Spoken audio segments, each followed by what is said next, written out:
지난달 초에 정신의 삶이라는 한나 아렌트의 책이 출판되었습니다. 각각 단행본으로 출판된 사유와 의지라는 두 책과 책의 형태로 저술하지 않은 판단이라는 원고를 함께 묶어서 출판한 책입니다. 그래서 굉장히 두꺼운 책이 되었습니다. 신충식 경희대학교 후마니타스 칼리지 교수는 한 일간지에 이 책을 소개하면서 글의 제목을 악의 뿌리는 무사유라고 했습니다.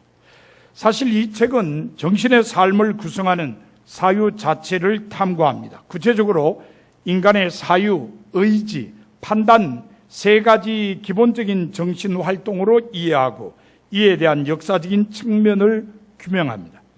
그럼에도 신충식 교수가 악의 뿌리는 무사유라는 제목으로 이 책을 소개한 이유는 아렌트의 예루살렘의 아이히만이라는 책과의 연관성 때문이라고 여겨집니다. 1906년에 독일에서 태어난 아렌트는 1933년에 어머니와 함께 프랑스로 망명했습니다. 그리고 1941년에 다시 미국으로 망명했습니다. 1951년에 미국 시민권을 얻었고 1953년부터는 몇 개 대학에서 학생들을 가르쳤습니다. 1959년에 프린스턴 대학교에서 완전한 교수직에 지명받은 최초의 여성이 되었습니다. 아렌트는 1961년에 뉴요크지의 특파원 신분으로 예루살렘에 가서 아돌프 아이히만에 대한 전범 재판에 참석했습니다. 예루살렘의 아이히만은 이 재판에 대한 보고를 통해 악의 평범성을 이야기한 책입니다. 우리는 흔히 생각하기를 아주 큰 죄를 저지르는 사람, 예를 들어 살인을 하는 사람, 그러면 머리에 뭐 좀 뿌리라도 달린 사람들이 그런 짓을 하리라고 생각합니다. 그러나 실제로 보면 그렇지 않습니다. 꼭 이웃집 아저씨나 이웃집 아주머니 같은 아주 평범한 사람이 그런 끔찍한 죄를 저지르는 것을 보게 됩니다. 우리는 지난 몇 달 사이에 제주도에서 전 남편을 살해한 여성이 정말 평범한 우리 주변의 여성과 같다는 것을 확인할 수가 있었습니다. 바로 이러한 것을 악의 평범성이라고 이야기했습니다.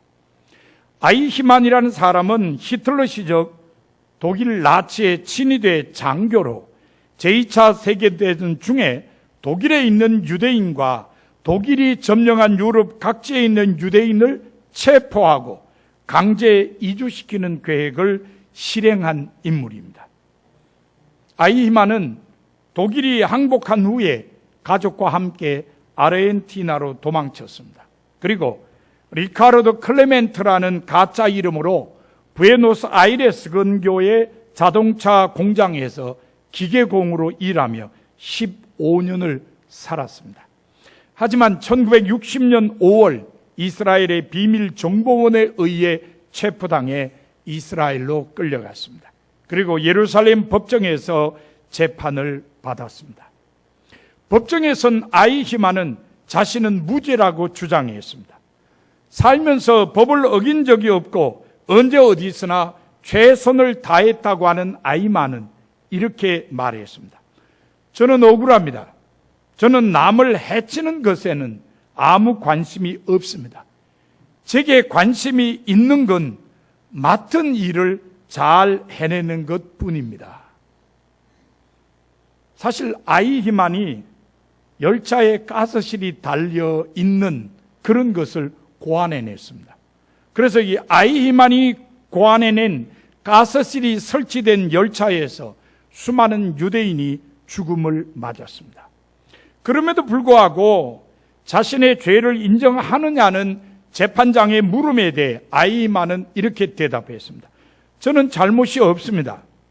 단 한 사람도 제 손으로 죽이지 않았으니까요. 죽이라고 명령하지도 않았습니다. 제 권한이 아니었으니까요. 저는 시키는 것을 그대로 실천한 하나의 인간이자 관리자였을 뿐입니다.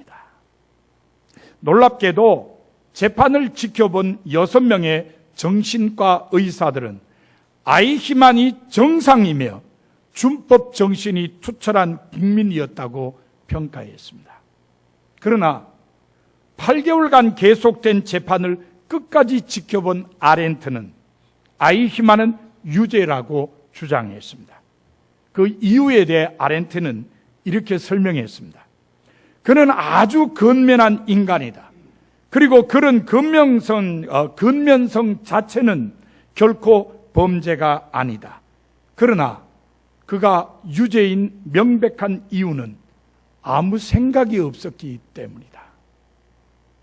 아렌트는 유대인 학살의 주범이라고 할 수 있는 아이히만의 인성에는 특정한 악의 동기나 이데올로기적 확신에 대한 어떤 징후도 보이지 않았다고 했습니다. 유일하게 주목할 만한 특징은 무사유라고 했습니다. 생각 없음이라는 말입니다. 그 후 아렌트는 아이히만의 사례를 통해 악의 평범성을 주장했습니다.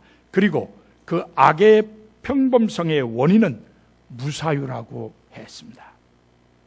아렌트는 우리 시대에 범해진 가장 끔찍한 악의 뿌리가 바로 무사유라고 확신한 것입니다. 17세기 프랑스 철학자 르네 데카르트는 자신의 책 방법론 서술에서 나는 생각한다, 고로 나는 존재한다고 했습니다. 우리 모두가 한 번쯤은 암기해 봤을 말입니다. 하지만 아렌트는 이 시대 사람들이 생각하지 않고 행동함으로써 범죄자가 되고 있다고 보았습니다. 그런데 놀랍게도 성서 안에도 무사유로 인한 범죄는 나타납니다. 열왕기상 21장에 기록된 나봇의 포도원 사건은 그 좋은 예입니다. 그 내용은 이렇습니다. 나봇이라는 사람이 이스라엘이라는 곳에 포도원을 하나 가지고 있었습니다. 그런데 그 포도원은 북왕국 이스라엘 아합 왕의 궁 근처에 있었습니다. 어떤 여름 별궁 가까이에 있었던 것으로 생각됩니다. 오늘날 아합 왕이 나봇을 불렀습니다. 그리고 그 포도원을 자기에게 넘기라고 했습니다.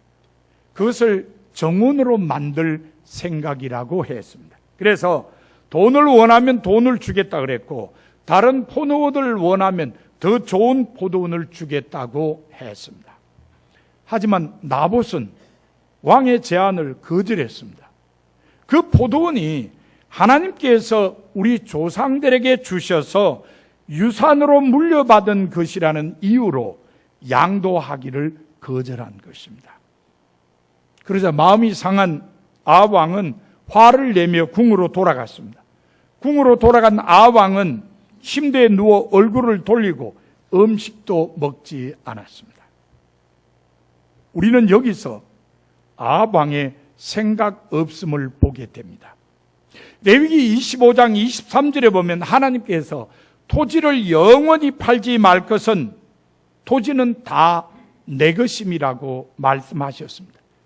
나봇은 이 말씀에 근거해서 포도원을 팔 수 없다고 했습니다. 일반 백성도 알고 있는 토지에 대한 규정을 왕이 어기고 팔라고 한 것은 생각 없음이라고 볼 수 있습니다. 아합 왕이 음식도 먹지 않고 침대에 누워있자 그의 아내 이세벨이 와서 무슨 일로 그렇게 마음이 상해서 음식까지 먹지 않느냐고 물었습니다. 아합 왕이 설명했습니다. 아합 왕으로부터 이야기를 들은 이세벨은 자기가 알아서 처리하겠다고 했습니다.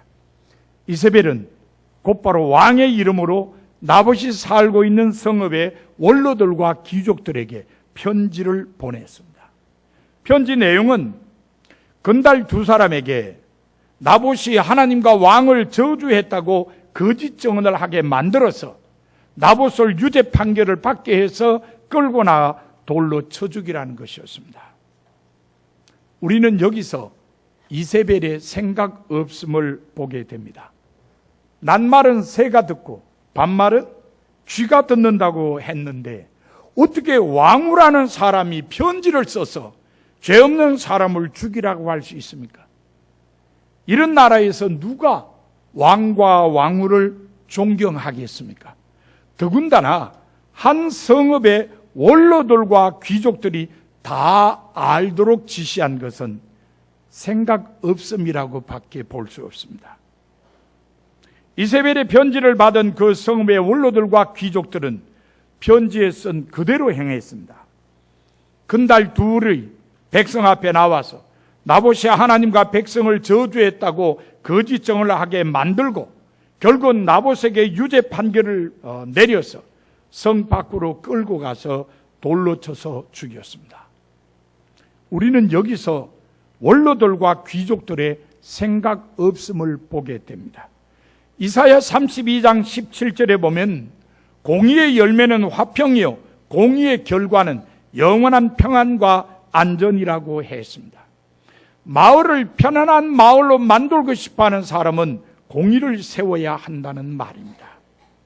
그러므로 마을의 안전과 평안을 책임져야 할 원로들과 귀족들이 불의한 지시에 굴복하여 공의를 짓밟은 것은 이거는 생각 없이 한 행동이라고 밖에 볼 수 없습니다.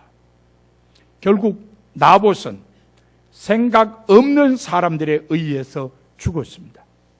아렌트의 지적대로 무사유가 끔찍한 죄를 범하게 만든 것입니다. 그러므로 우리는 사람이 행동하기 전에 먼저 생각하는 것이 중요하다는 걸 알게 됩니다.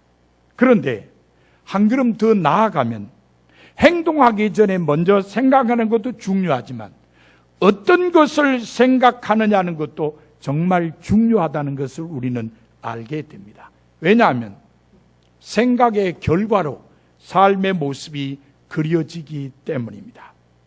잠언 23장 7절에 보면 대저 그 마음의 생각이 어떠하면 그 위인도 그러하다고 했습니다. 세번역 성경은 무릇 그 마음의 생각이 어떠하면 그의 사람됨도 그러하다고 번역했습니다. 사람의 생각이 그 사람의 삶을 결정짓는다는 것입니다. 예를 한번 들어보겠습니다. 노는 것만 생각하는 학생의 성적은 어떨까요?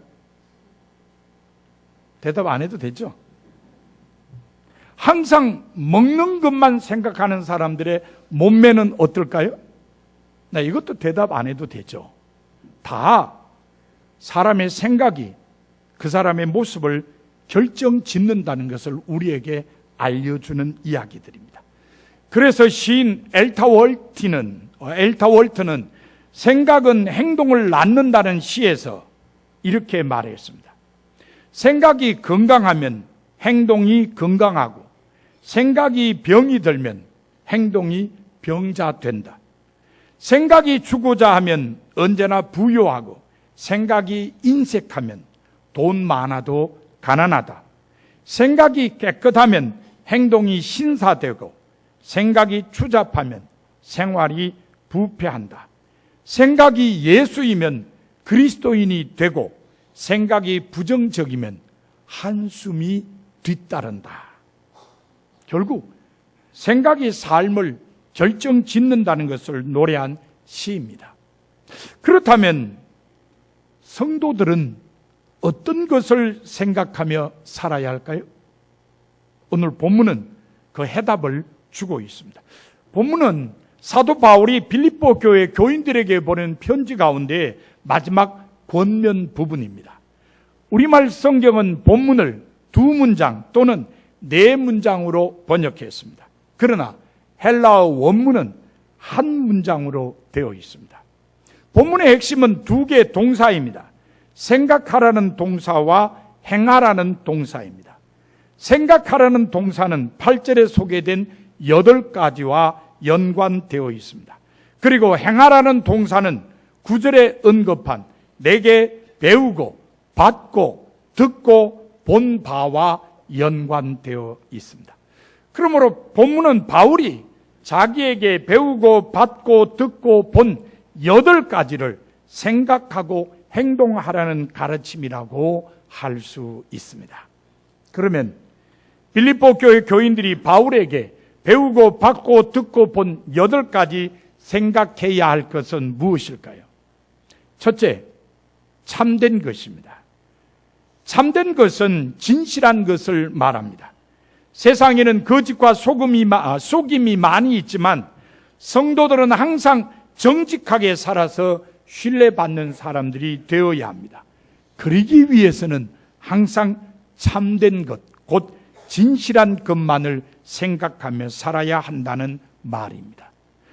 두 번째로 생각해야 할 것은 경건한 것입니다. 경건이라고 번역한 히라보는 셈나입니다. 번역하기 어려운 단어라고 합니다. 하지만 영어권에서는 대체로 존경할 만한, 존경할 가치가 있는 또는 그냥 가치 있는 등으로 번역합니다. 그러므로 경건한 것을 생각하라는 말은 선하고 경박한 것에 대한 생각을 버리고 항상 가치 있는 것만을 생각하라는 말입니다. 세 번째로 생각해야 할 것은 옳은 것입니다. 이 말은 설명한 필요가 없죠? 항상 하나님의 정의와 일치하는 의로운 것을 생각하며 살아야 한다는 말입니다. 네 번째로 생각해야 할 것은 정결한 것입니다. 정결하다는 말은 순결하다는 말과 같은 뜻으로 의도의 순수성을 말합니다. 추하고 더러운 것에 대한 생각을 멀리하고 항상 깨끗하고 순결한 것을 생각하며 살아야 한다는 말입니다. 다섯 번째로 생각해야 할 것은 사랑받을 만한 것입니다. 사랑받을 만한 것이라고 번역한 히라보는 프로스페레입니다. 이 프로스페레는 신약 성서학자 바클레이에 의하면 사랑을 불러일으키는 것입니다. 그래서 세번역 성경에서는 사랑스러운 것이라고 번역했습니다. 세상 사람들 가운데는 다른 사람들에게 대한 비난과 복수에 대한 생각을 집중시키는 사람들이 있습니다. 그러나 성도들은 항상 사랑을 불러일으키는 것들, 곧 친절이나 동정, 그리고 관용, 용서, 자비 등을 생각하며 살아야 한다는 말입니다. 이 점에서 잠언 25장 21절과 22절은 우리에게 좋은 깨우침을 줍니다. 세번역 성경에는 이렇게 기록되어 있습니다. 내 원수가 배고파하거든 먹을 것을 주고 목말라 하거든 마실 물을 주어라. 이렇게 하는 것은 그의 낯을 뜨겁게 하는 것이며 주님께서 너에게 상으로 갚아 주실 것이다. 비록 원수 같은 사람이라 할지라도 사랑을 베풀라는 말입니다. 그러므로 성도들은 항상 사랑을 불러일으키는 것을 생각하고 그것을 실천하며 살아야 합니다.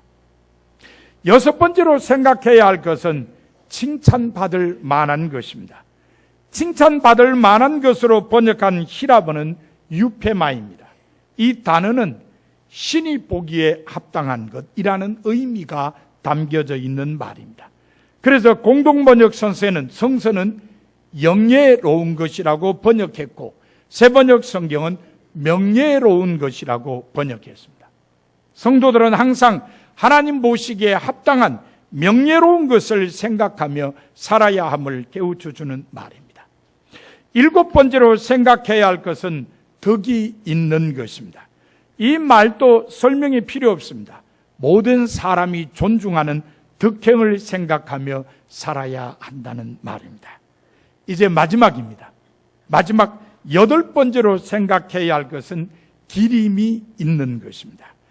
기림이라고 번역한 히라보는 에파이노스입니다. 이 단어는 칭송 또는 칭찬이라는 뜻으로 번역되는 말입니다. 그래서 공동번역 성서와 세번역 성경은 모두 칭찬할 만한 것으로 번역했습니다. 성도들은 항상 칭찬받을 만한 것을 생각하며 살아야 한다는 말입니다. 이처럼 바울은 8가지를 생각하며 살라고 권면했습니다. 우리가 읽은 개역 개정 성경은 8가지를 참된 것, 경건한 것, 옳은 것, 정결한 것, 사랑받을 만한 것, 칭찬받을 만한 것, 덕이 되는 것, 기림이 있는 것으로 번역했습니다.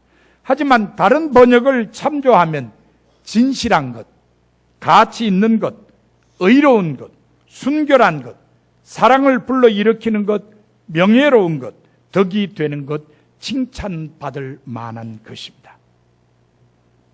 현대 성서주석 시리즈 가운데 빌립보서 주석을 쓴 프레드 크레독은 이 8가지를 바울 자신이 품었던 미덕이라고 했습니다. 바울이 마음에 품었던 8가지 미덕이라는 설명입니다. 바울은 빌립보의 교인들에게 자기에게 배우고 받고 듣고 본 이 8가지 미덕을 생각하고 행동하라고 권면했습니다. 그렇게 하면 평강의 하나님께서 함께 하실 것이라고 복을 빌어 주었습니다. 바울의 이 권면이 우리에게 의미가 있는 것은 아렌트가 지적한 대로 우리가 사는 시대에 범해지는 악의 뿌리가 바로 무사유, 곧 생각 없음이기 때문입니다. 아렌트의 지적이 아니라 하더라도 우리는 우리 사회에서 일어나는 끔찍한 범죄들이 생각 없는 사람들에 의해 자행된다는 것을 알 수 있습니다. 생각 있는 사람이 어떻게 자기 배우자를 살해합니까? 생각 있는 사람이 어떻게 자기가 낳은 자식을 창밖으로 내던져서 죽게 만듭니까? 생각 있는 사람이 어떻게 자기 자식을 다른 사람이 살해하는 것을 그냥 보고 방관할 수가 있겠습니까? 모두 무사유, 곧 생각 없음으로 인해 일어나는 일들이라고 할 수 있습니다. 그러므로 우리는 세상 모든 사람 앞에 먼저 생각하고 그 후에 행동하는 본을 보여야 합니다. 예수님께서도 공생애 동안에 사람들의 생각을 중요하게 여기셨습니다. 그래서 복음서에는 예수께서 저희 생각을 아시고라는 구절이 많이 등장합니다. 그뿐만 아닙니다. 너희 생각에는 어떠하냐라는 예수님의 질문이 반복해서 나옵니다. 그만큼 예수님께서 마음의 생각을 중요하게 여기셨다는 것을 복음서 저자들이 알려준 것입니다. 사랑하는 성도 여러분, 오늘 사도 바울을 통해 하나님께서 여러분에게 주시는 말씀은 먼저 미덕을 생각하고 그 후에 행동하라는 것입니다. 생각 없이 죄를 저지르는 사람들이 많아지는 시대에 하나님께서 주시는 경고의 말씀입니다. 여러분 모두 먼저 미덕을 생각하고 그 후에 행동함으로써 하나님의 평강을 누리는 성도가 다 되시기를 바랍니다. 이제 말씀을 마음에 새기고 결단하는 침묵 기도를 2, 3분간 드리도록 하겠습니다.